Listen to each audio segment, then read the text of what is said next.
The world economy isn't just changing, it's breaking. We are standing at a historic tipping point. According to Neil Shearing, chief economist at Capital Economics, what we are witnessing isn't just deglobalization. It is something far more subtle and far more dangerous. The fractured age. The global economy is splitting into rival blocs. It is a shift that threatens to rewrite the rules of international trade and shatter geopolitical stability. But who wins and who loses in this new divided world? This fragmentation isn't like the catastrophic collapse of the 1930s.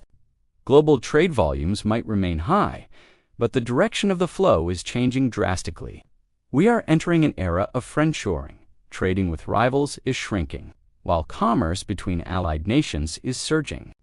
The emerging structure is clear: a US-led bloc facing off against a China-centric bloc, with a scattering of non-aligned nations trying to navigate the space between these two poles. Politics is fueling this fire.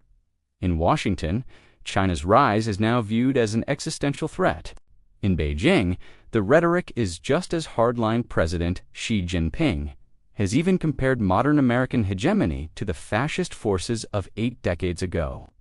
The signal is clear: escalation is the new normal. So, how do the numbers stack up? According to Shearing, the advantage currently lies overwhelmingly with the United States. At market exchange rates, the U.S. bloc commands 68% of global GDP, while China's bloc holds just 26%. Even if we use purchasing power, parity which usually favors emerging markets, the U.S. still leads 50% to 32%. Why the gap? Because the U.S. alliance network covers almost all major developed economies. China's only major partner is Russia. The U.S. bloc also wins on economic diversity and high-tech dominance. While China controls strategic minerals and rare earths, these resources are replaceable in the long run. However, the Western financial system, anchored by the U.S. dollar and deep capital markets, is a pillar that cannot be easily replaced. China has no intention of challenging this structure because doing so would require opening its own capital markets, something its economic model simply cannot tolerate. China is also facing fundamental cracks in its foundation. Its current account surplus forces it to invest abroad, but only U.S. and allied markets are large and safe enough to absorb that capital. The alternative is lending to developing nations, which often leads to mountains of unsustainable debt. Growth in China has slowed, potentially heading toward 2% levels similar to the U.S. Furthermore, no major market is willing to accept the export flood that Beijing's industrial policy is pushing. The reality is that the Chinese economy might never decisively overtake the U.S., let alone the combined might of the U.S.-led bloc. But here is the twist. Shearing's assessment might be too optimistic about American to pessimistic about China.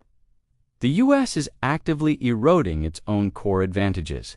Erratic foreign policy, specifically during the Trump era, involving Brazil, Canada, India, and Ukraine, has severely damaged Washington's reputation as a reliable partner. Attacks on the rule of law, science, universities, and immigration are chipping away at American competitiveness. If left unchecked, the U.S.-led bloc could fracture from the inside out.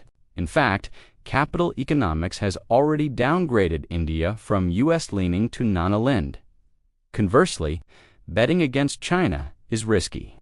A 2% growth rate seems surprisingly low for an economy where GDP per capita is only 30% of America's, especially given China's high-skilled workforce. History shows that even bad policies can be reversed. Just look at Deng Xiaoping's reforms. China is unlikely to accept indefinite inefficiency. The core question now is, which superpower will correct its mistakes first? Regardless of the winner, Shearing's forecast of fragmentation is becoming reality, and this split carries risks for everyone. The last 8 decades have been the longest period of peace between great powers since the Roman Empire. Can this hold when major powers view each other through the lens of a zero-sum or even negative-sum game? Beyond security, A fractured world is nearly impossible to govern. The U.S. absence from recent climate talks is a prime example. We can debate who will emerge as the relative winner, the U.S. or China. But the brutal reality is this: in a fractured world, almost everyone will end up poorer, weaker, and less safe.